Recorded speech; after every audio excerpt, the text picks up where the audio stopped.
Hello everyone, ఈరోజు నేను మీకు ఒక సింపుల్ ప్యాచ్ వర్క్ డిజైన్ని ఎలా స్టిచ్చింగ్ చేసుకోవాలో చూపించాలనుకుంటున్నాను.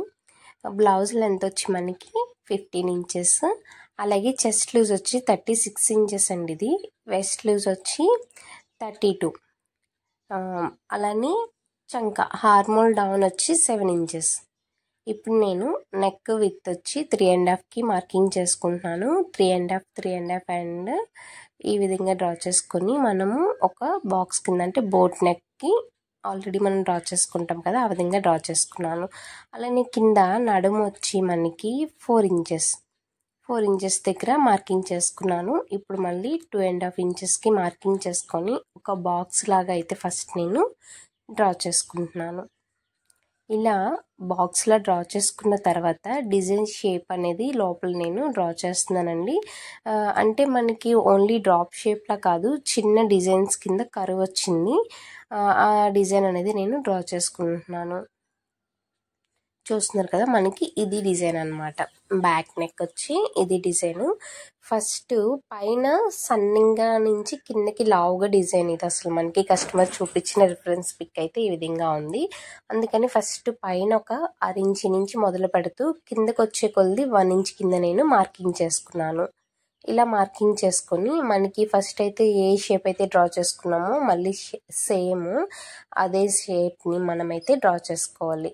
చూస్తున్నారు కదా, కొంచెం నేను డార్క్గా వేసుకుంటున్నాను. ఎందుకంటే మనకి ఇప్పుడు మళ్ళీ మనం క్లాత్ని కొంచెం ఉల్టా చేసి దాని మీద ట్యాప్ చేస్తే మనకి ఇటువైపు కూడా ఆ డిజైన్ అనేది మార్కింగ్ అనేది పడుతుంది కదండి. సో అందుకని చెప్పి నేను ఫస్ట్ వేసేదాన్ని కొంచెం డార్క్గా హైలైట్ చేసుకున్నాను.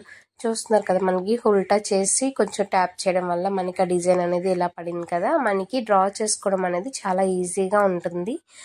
మళ్ళీ మనం ఇటువైపు డ్రా చేసేటప్పుడు కొన్ని చేంజెస్ ట్యాప్ చేసుకోవడం వల్ల మనకి యాజ్ ఇట్ ఈస్గా మార్కింగ్ అనేది కరెక్ట్గా వస్తుంది అనమాట. పైన వచ్చి బోట్ నెక్ అండి. కింద మనకి ఆ షేప్ని సారీలో కలర్ ఏదైతే బ్లౌజ్కి ఆపోజిట్ సారీ కలర్ ఉంటుందో ఆ కలర్తో మనము ఈ ప్యాచ్ వర్క్ అయితే స్టిచ్చింగ్ చేసుకోవాలి. ఇప్పుడు ఫస్ట్ మనం ఈ విధంగా అయితే డ్రా చేసుకున్నాం కదా. డ్రా చేసేసుకున్న తర్వాత మనకి మెయిన్ ఫ్యాబ్రిక్ ఉంటుంది కదా, మెయిన్ ఫ్యాబ్రిక్ని లైనింగ్కి జాయిన్ చేసేసుకోవాలి. ఇలా టోటల్ అంతా కూడా మనము నీట్గా ఉగ్గులు లేకుండా చాలా నీట్గా హెచ్చు తగ్గులను చూసుకుంటూ మనము సైడ్ జాయింట్ అంతా కూడా చేసేసుకోవాలి. అలానే మనకి క్యాన్వాస్ పేపర్ అనేది ఉంటుంది కదండి, బక్రం అంటారు మనం. దీన్ని తీసుకొని నేను ఫస్ట్ మనకి ఏదైతే డిజైన్ మార్కింగ్ చేసుకున్నామో ఆ విధంగా నేను ఈ బక్రం మీద ఫస్ట్ మార్కింగ్ అనేది చేసేసుకుంటున్నాను. మళ్ళీ చూడండి, మనకి కొంచెం ఎక్కువగా హైలైట్ చేసుకోవడం వల్ల బక్రం పీస్ మీద కూడా చాలా నీట్గా కనిపిస్తుంది. మనకి డ్రా చేసుకోవడం కూడా చాలా ఈజీగా ఉంటుందన్నమాట. మనకి ఇలా డిజైన్ చేసుకునేటప్పుడు కొంచెం ఈ విధంగా చేసుకోవటం వల్ల పని అనేది ఈజీగా ఉంటుంది. డిజైన్ లైనింగ్ మీద ఒకలాగా, క్యాన్వాస్ మీద ఒకలాగా రాకుండా రెండిట్ల మీద ఒకేలా వస్తుంది అనమాట. మనకి పని కూడా చాలా ఫాస్ట్గా అయిపోతుంది. ఇలా మనకి క్యాన్వాస్ మీద వేసుకున్నాను కదా, క్యాన్వాస్ని ఏదైతే మనము కలరు ఆపోజిట్ సారీ కలర్ని వేయాలనుకుంటున్నామో ఆ కలర్తో నీట్గా ఐరన్ అయితే చేసేసుకోవాలి. ఇలా ఐరన్ చేసుకున్న తర్వాత ఆల్రెడీ మనము మెయిన్ ఫ్యాబ్రిక్ని లైనింగ్ని జాయిన్ చేసుకున్నాం కదా. జాయిన్ చేసుకున్న దాని మీద బ్యాక్ సైడ్ బాగా గుర్తుపెట్టుకోండి, బ్యాక్ సైడ్ పెట్టి మనము క్యాన్వాస్ మనకి పైకి కనిపించేలాగా ఏదైతే మనము స్టిచ్చింగ్ చేయాలనుకుంటున్నామో ఆ క్లాత్ కిందకు ఉండేలాగా చూసుకొని మనము అది లైనింగ్ మీద, మెయిన్ ఫ్యాబ్రిక్ యొక్క లైనింగ్ మీద బ్యాక్ సైడ్ మనం వేసి స్టిచ్చింగ్ చేసుకోవాలి. డిజైన్కి ఏదైతే ఎక్సెట్రా ఉందో దాన్ని అంతా కూడా నేను ఈ విధంగా కటింగ్ చేసేసుకుంటున్నాను. ఈ ఎక్స్ట్రా పార్ట్ అనేది మనకి అనవసరం కదండి. సో అందుకని చెప్పి స్టిచ్చింగ్ మట్టుకు ఉంచుకొని చిన్నదిగా మిగిలిందంతా నేను కటింగ్ చేసుకున్నాను.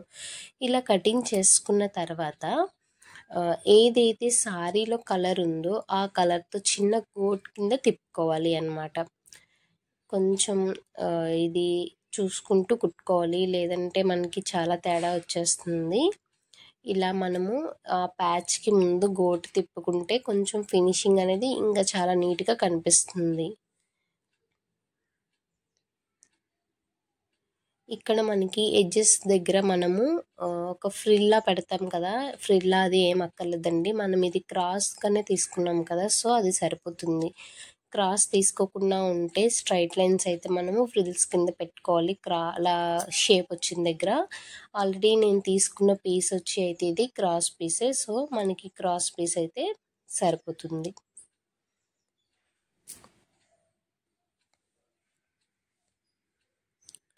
ఇలా మనం అంతా కూడా స్టిచ్ వేసుకున్నాక మళ్ళీ దీన్ని మనం రివర్స్ చేసుకొని చిన్న ఫోల్డింగ్ పెట్టుకొని కుట్టుకోవాలి.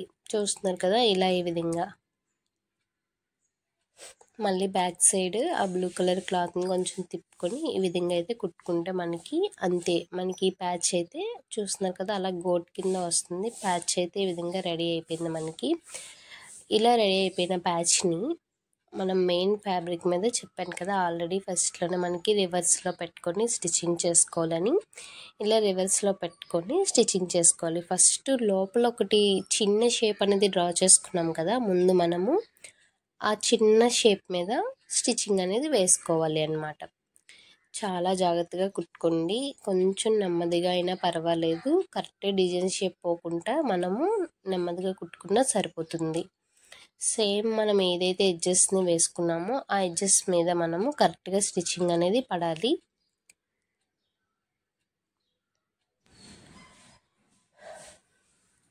ఇలా మనకి అంతా స్టిచ్చింగ్ కంప్లీట్ అయిపోయిన తర్వాత మిడిల్లో పార్ట్ని మనం కట్ చేసేసుకోవాలి.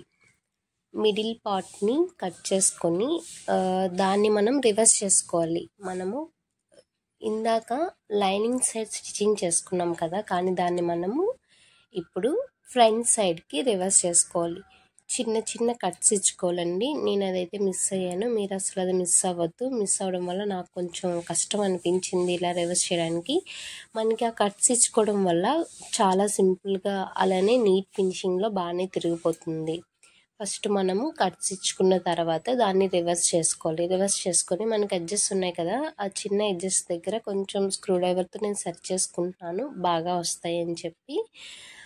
అలా సెట్ చేసుకుంటే కొంచెం మనకి ఏదైనా లోపల ఒగ్గు టైప్ ఉంటే అది నీట్గా వచ్చేస్తుంది అన్నమాట. సో ఇప్పుడు మళ్ళీ మనం అలా చేసుకున్నాక స్కై బ్లూ కలర్ థ్రెడ్తోని దాన్ని చివరంతా కుడుతున్నానండి. మనకి అది మాత్రం బాగా గుర్తు పెట్టుకోండి, మిడిల్లో అది వేసుకోకూడదు స్టిచ్. చాలా చివరన అసలు మనం స్టిచ్ వేసామా అన్నట్టు చివరన కుట్టుకుంటే ఫినిషింగ్ అనేది చాలా నీట్గా చాలా బాగుంటుంది. ఇలా ఈ విధంగా మనము చూపిస్తున్న విధంగా ఎడ్జెస్ దగ్గర కార్నర్స్ దగ్గర అంతా కూడా చివరనే కుట్టుకోవాలి.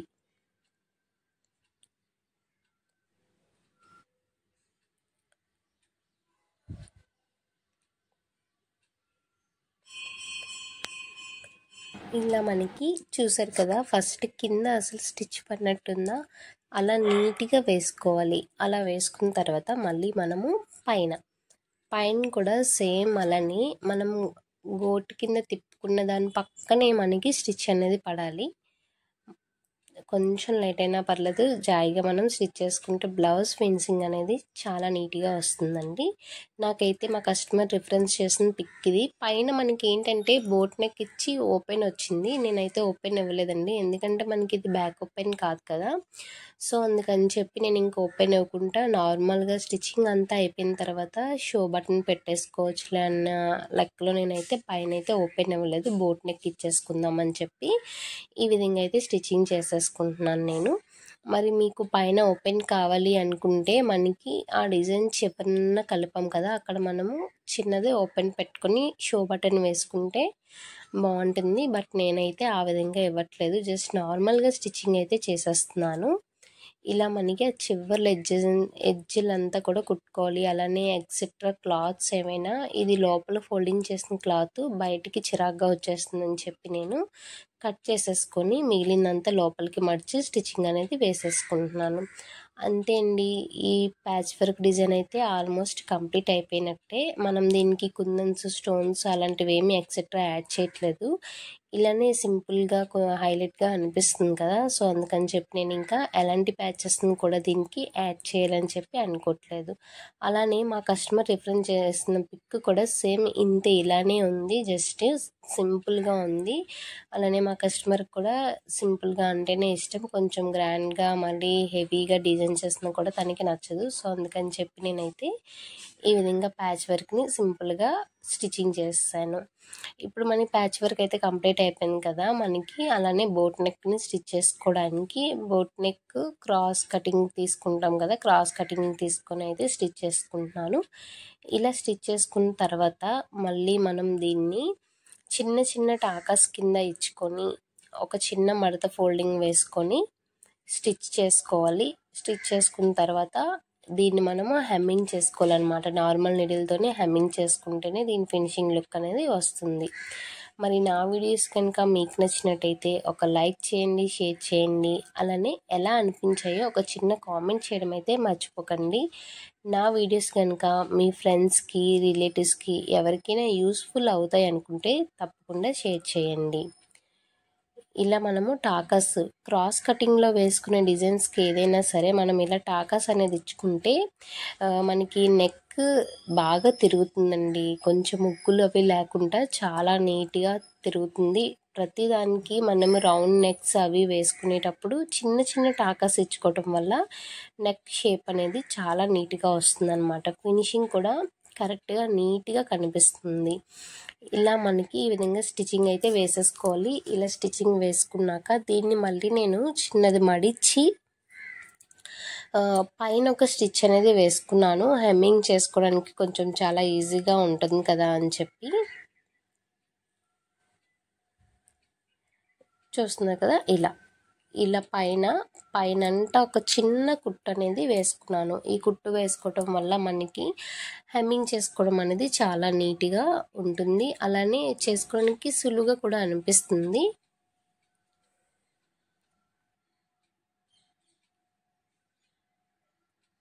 అక్కడ మనం టాకాస్ వేసుకుంటే సరిపోతుంది. అంతే అండి, బ్లౌజ్ బ్యాక్ నెక్ అయితే డిజైన్ రెడీ అయిపోయింది. మరి ఎలా అనిపించిందో ఒక చిన్న కామెంట్ అయితే చేయండి. అలానే నా ఛానల్ని సబ్స్క్రైబ్ చేసుకోవడం మర్చిపోకండి. మరొక మంచి వీడియోతో మళ్ళీ మీ ముందుకు వస్తాను. అంతవరకు కీప్ వాచింగ్ అండి.